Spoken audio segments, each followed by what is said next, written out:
कल जब हम ट्रेडिंग के लिए लौटेंगे तो भारतीय बाजारों के लिए संकेत ढेर सारे होंगे। वैसे तो हमारे बाजारों के बंद होने के वक्त ग्लोबल तनाव की खबरों के बीच और इसके बावजूद डाउ फ्यूचर्स लगभग 100 पॉइंट ऊपर ट्रेड करते हुए दिख रहे थे, यानी कि अमेरिका में तो ऐसा कोई फ्यूचर्स कमजोरी के संकेत दे नहीं रहे थे। लेट्स सी अमेरिका में आज किस तरह का ट्रेड होता है, एक। दूसरा, पीपीआई के डेटा वहां पर किस तरह के आते हैं, दो। तीसरा, इजराइल और ईरान के बीच में तनाव की खबरें कुछ कम होती हैं, बढ़ती हैं, कोई एक्शन होता है, नहीं होता है, तीसरा।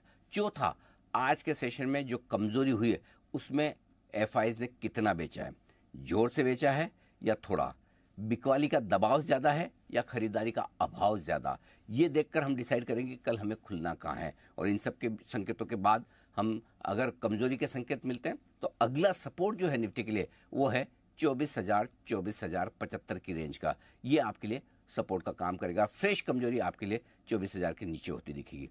ऊपर कितना जा सकते हैं, 24,200 पार करके अगर टिके तो फिर 24,300, 24,400 अगली वो रेंज है जहां पर सप्लाई आती हुई दिखेगी। बैंक निफ्टी का जहां तक सवाल है, हम 50,000 के नीचे बंद हुए हैं, क्लोजिंग अच्छी नहीं किसी भी लिहाज से।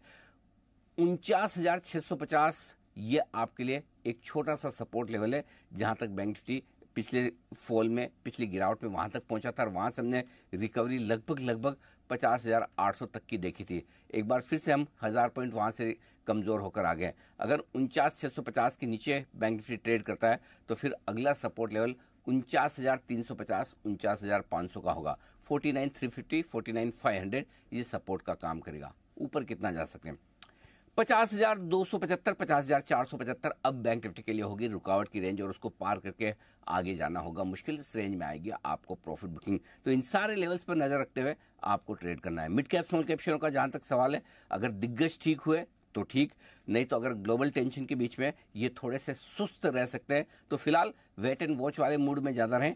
ट्रेडर्स के लिए राय यही होगी कि इंट्राडे ट्रेडिंग ही करें, अगर करें तो, और वो भी कम क्वांटिटी के साथ, क्योंकि वॉलेटिलिटी बाजार में बढ़ सकती है, लोअर लेवल से रिकवरी भी आ सकती है, शार्प बाउंस भी आ सकते हैं, उसमें स्टॉप लॉसेस ट्रिगर होने का खतरा है। और साथ ही लॉन्ग पोजीशन में तो आप देख ही रहे हैं थोड़े खतरे बढ़ते हुए दिख रहे हैं। तो बेहतर यह है एक्टिविटी कम करें और इन्वेस्टर्स शांति से इस समय को गुजर जाने का इंतजार करें।